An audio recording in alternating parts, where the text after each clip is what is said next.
Do you remember what you said the first night I came over here? Ow?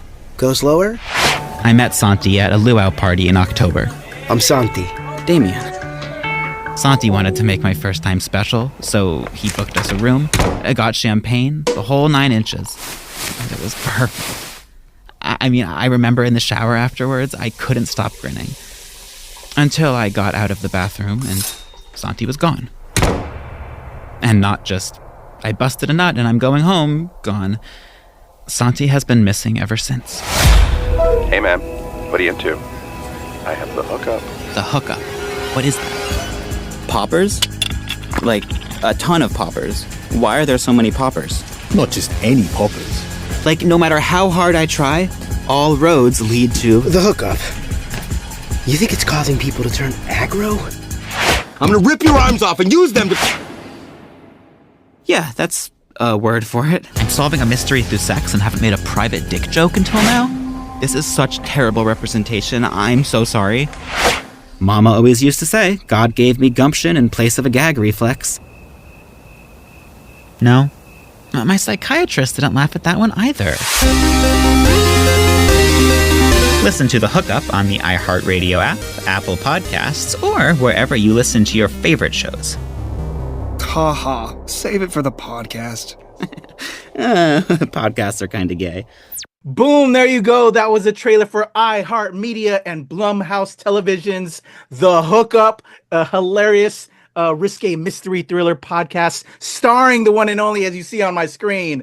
I have writer, director, star Noah Feinberg, Damien himself in the building. How are you?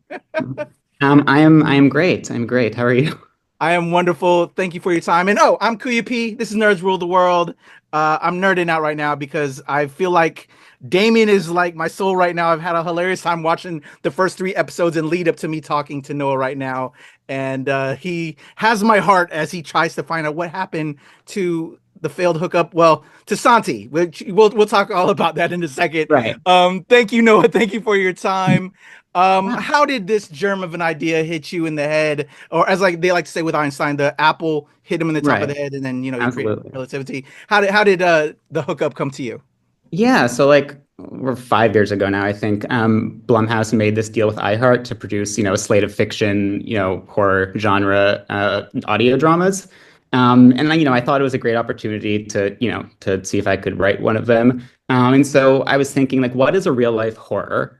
And obviously hookup culture came to mind. Oh my God, just inherent horror comedy right there.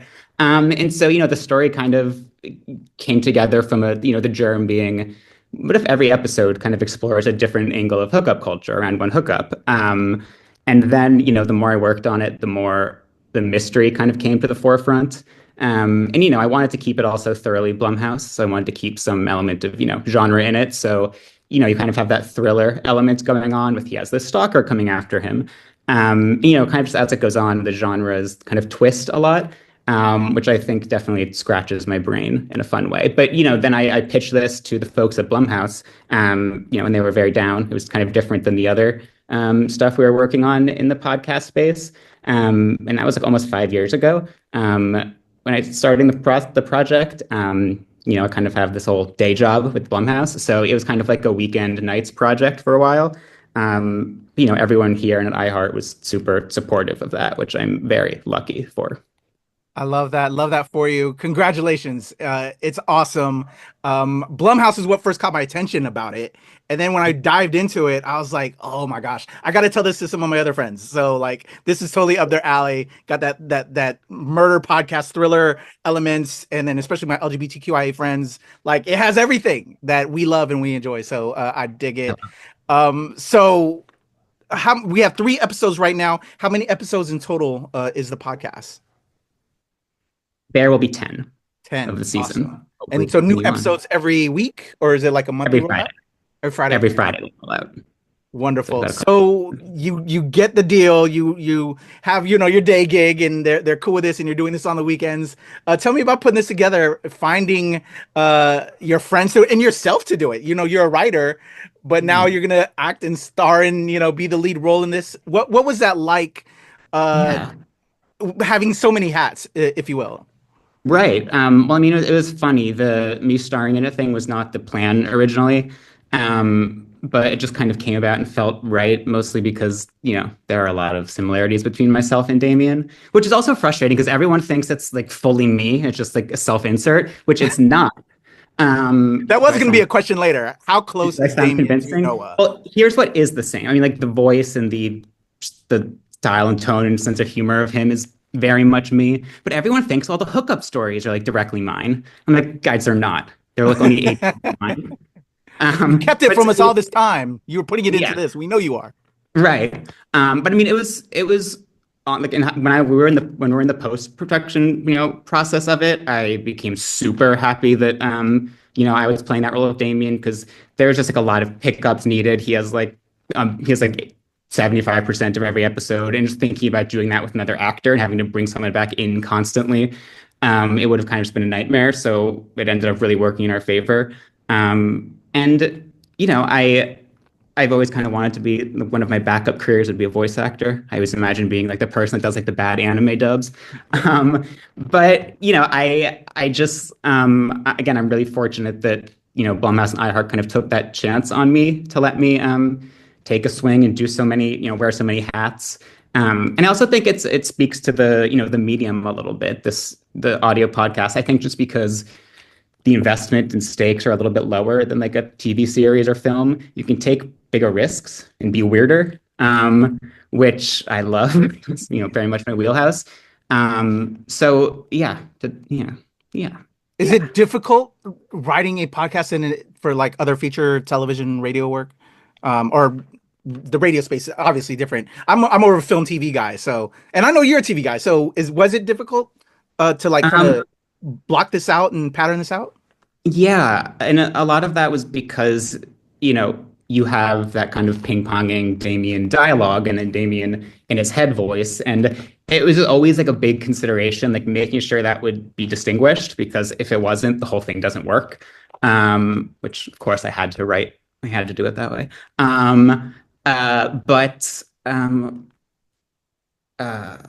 Sorry, I lost my train of thought. No worries. So like creating Damien and then yeah. So what, you said 10 or 12 episodes, and figuring out what sequence would go to each one, or was it like writing television where you're separating it out, but a little tighter, or Yeah, we kind of broke it like television, honestly. I first kind of outlined the whole series by episode roughly for Blumhouse to weigh in on. So we kind of broke the series out like a TV series, but just obviously going a little slower. But yeah, it was that's about it. No worries. So let's start with let's talk about the main story. You're a college student, Damien, not Noah. Not me. You don't want the people getting confused again. Damien's this college student, meets this, has kind of had issues with relationships, and then meets Santi. Is it Santi or Mateo? No, Mateo's a lookalike. Meets Santi. Santi, is it a one night stand? Because he doesn't show up the day after, and now what happened? Like, what happened with this hookup? And now we meet these other folks in these next two episodes, or at least I've seen the first three. What was it? I'm now losing my train of thought. Right, coming up with a story and then figuring out the different characters. Because people are saying, "Oh, did you pull it from your own life?" What did you pull to like inspire? What kind of helped when you laid out the series, but then kind of figuring out the different people? And I got to give you props on the names, because I love the names. Like, these are names I would have wanted to name myself if my parents would have allowed me to name myself. Mateo, Santi, like, I love that. Yeah, right? I'm so glad you feel that way. Damien. Yeah. I know Damien. Ever since I saw The Omen, and Damien is like the child of Saint. It's always been one of my, like, if I ever have a son, he's totally going to be Damien. Although now I think that would be weird, because I wrote this very sexual Damien, but I digress. So kind of how a lot of the characters came about was kind of what would torment Damien the most, like what would poke at a certain one of his neuroses. In the second episode, he, his view of hookup culture is very just sudden, just that one off, in and out. And kind of having that corrected by Mateo is incredibly uncomfortable. I would be mortified. So you kind of have that. It pushes, against against him. And you kind of have Big Top at the beginning, who's this guy that, is very much trying to push Damien into a specific sexual role that, he may or may not identify as, but it's more just about, I think there's that funny line, like pillow talk, the most unwelcome window into the human psyche. So I kind of just wanted to put together this series of people that pushed his buttons in a different way. And look, that is also, frankly, a place where a lot of it does come from me, kind of thinking like, what would kind of be my nightmare scenarios at a hookup. And as it goes on, the people kind of test him more and more, and the men that he encounters are more and more complex and challenging. So it kind of builds out this fun cast of very different people and different voices. But they all ultimately service, pushing Damien to grow a little bit or become more insane, which are both fun. I love that. I got to give you credit for the writing. Well done. It had me thinking, like your conversations about Big Top and the Dom submissive culture. Am I a top or am I a bottom? I'm not a bottom or whatever. It had me thinking about just how we present ourselves and how we present ourselves in situations. It really had me thinking, and just I love that introspective and even like you were just saying, pillow talk. Just certain things that I've experienced in past experience in life and all that is just really interesting. And it has me thinking of ways to talk to my other friends that are going through these kind of situations, and then how to think about. So I'm definitely gonna check out the Hookup. It might speak to what you're going through and then how we deal with it. So bravo on that. Definitely. So casting besides yourself, some of the other voice actors you got involved, can you tell me about finding the other voices of some of these characters that we get to meet? And especially I got to give you also props on this third one. This whole, I'm sorry, I'm all over the place, but this medieval guy times guy that with his boxer briefs, I'm loving that. I was just digging. I'm so glad. It was funny. The skin Excalibur, the King Arthur, the on your knees. Had me rolling. I was just smiling. I remember, thank you so much. I am so amused by that. I remember, around the time I wrote that one, I had just watched the old Excalibur movie and I was super obsessed with it. So yeah, the medieval boxer thing. And look, I think you also kind of see that in a lot of the episodes, just because this was kind of written over such a period of time. I can very much track okay, when I was writing episode 6, I was very into the X-Files. So you feel that. In episode 8, I was playing certain Japanese mystery complex game, and it kind of echoes that. So it makes me smile when I listen back to them, because each one kind of reminds me of a different place in time. But back to your other question, the cast. So it was funny when I wrote this, I just always had Ray Santiago in mind, to play Santi and Mateo.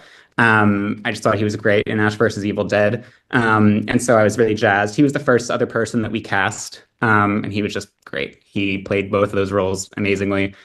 Super happy with him. And then, the others, we kind of, just went out to a lot of mostly LGBTQ talent.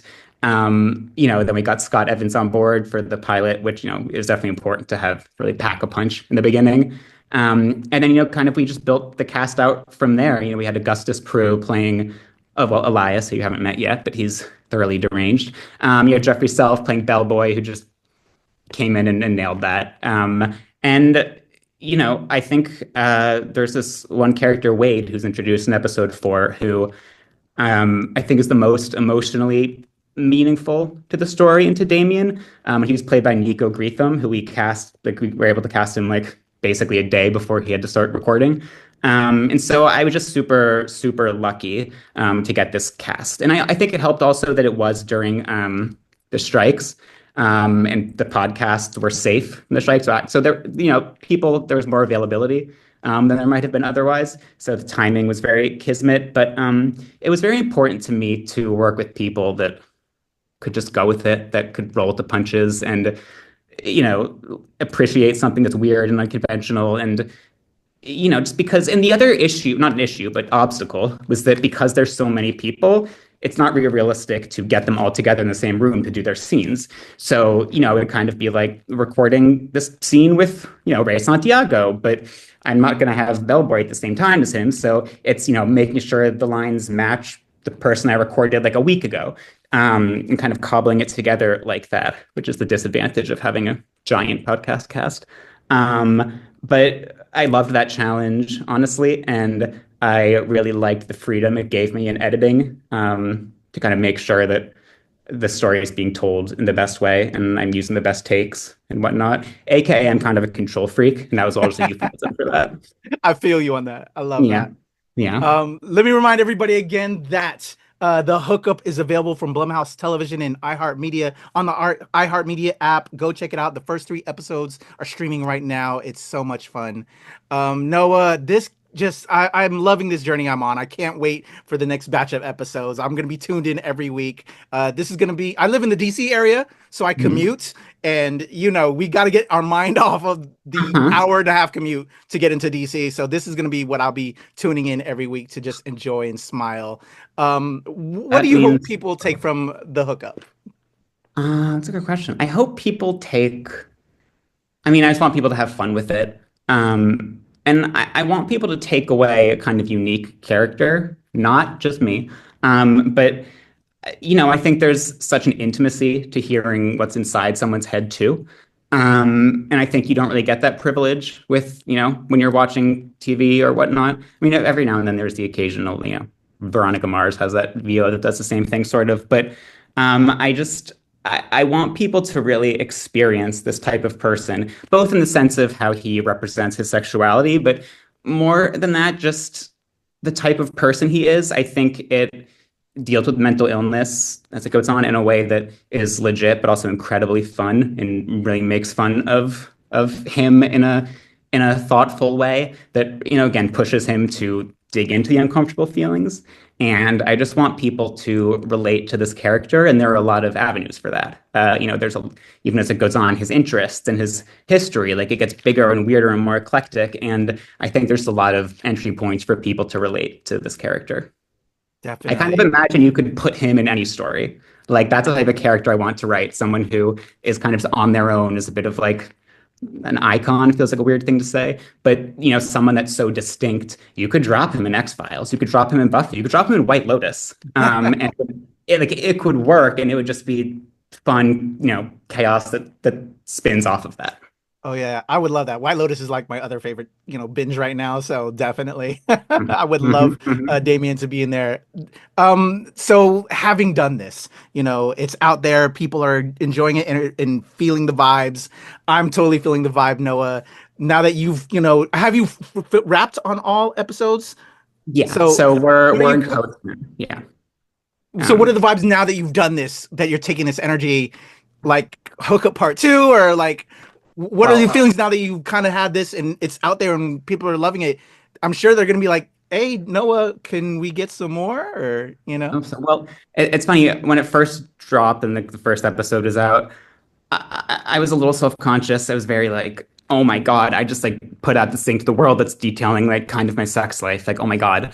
And it's my voice. Am I a good actor? Is the casting team here going to listen? I don't know. But, then after when episode 2 came out, and especially the week, I'm very much no, this is good. I would listen to this. This is the right type of weird comedic thriller that I dig. And then, in terms of part 2, I would love that.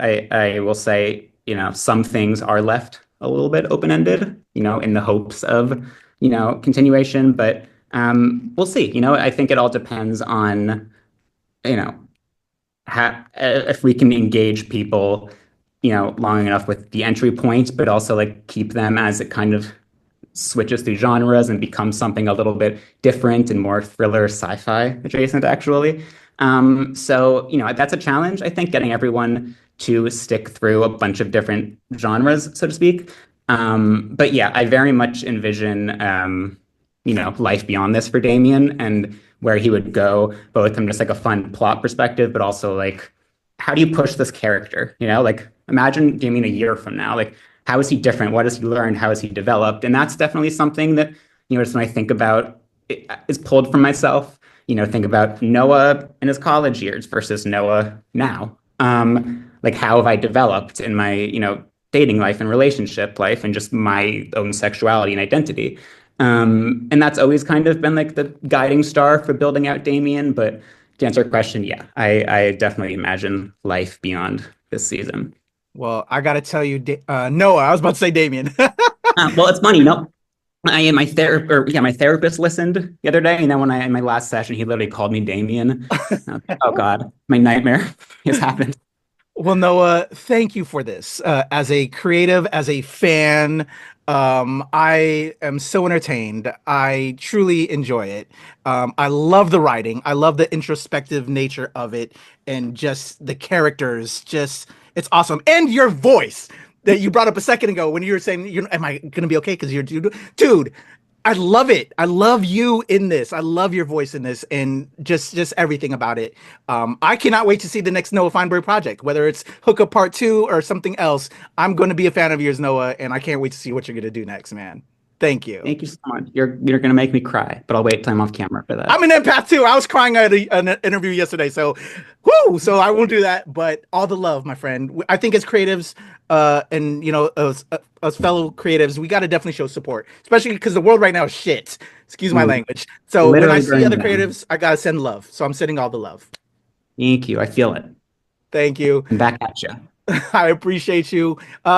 Everybody, The Hookup is available right now from iHeartMedia and Blumhouse Television. The amazing writer, director, star, Noah Feinberg.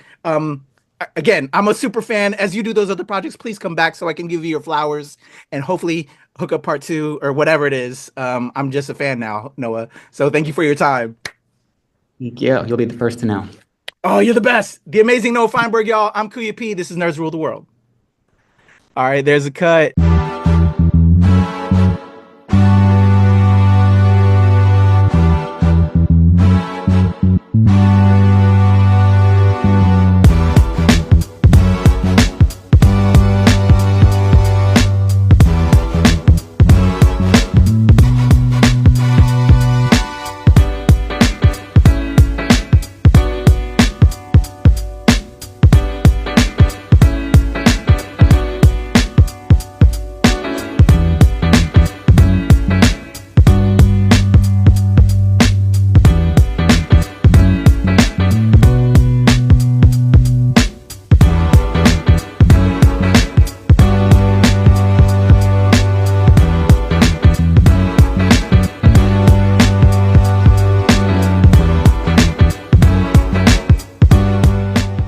Recording, and here we go. In a 1, 2, 3. Pleasure chatting with you. Love to all my nerds who rule the world. Yeah. Nerds rule the world. Yes, we do. Thanks. Nerds rule the world.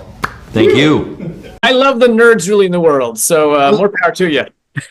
Patrick, what up, man? And yes, they do. Nerds rule the world, kid. Yes, sir. Thank you. Awesome. Kuya P, Nerds Rule the World. Hello. Yes, they do. Yes. Oh, Nerds rule the world. I got. It's in the title of your show, like Nerds Rule the World. Like, I want more Black weirdos on screen, and I don't feel like we ever get to see that very much. Thank you so much. Nerds do rule the world. Yes. Thank you.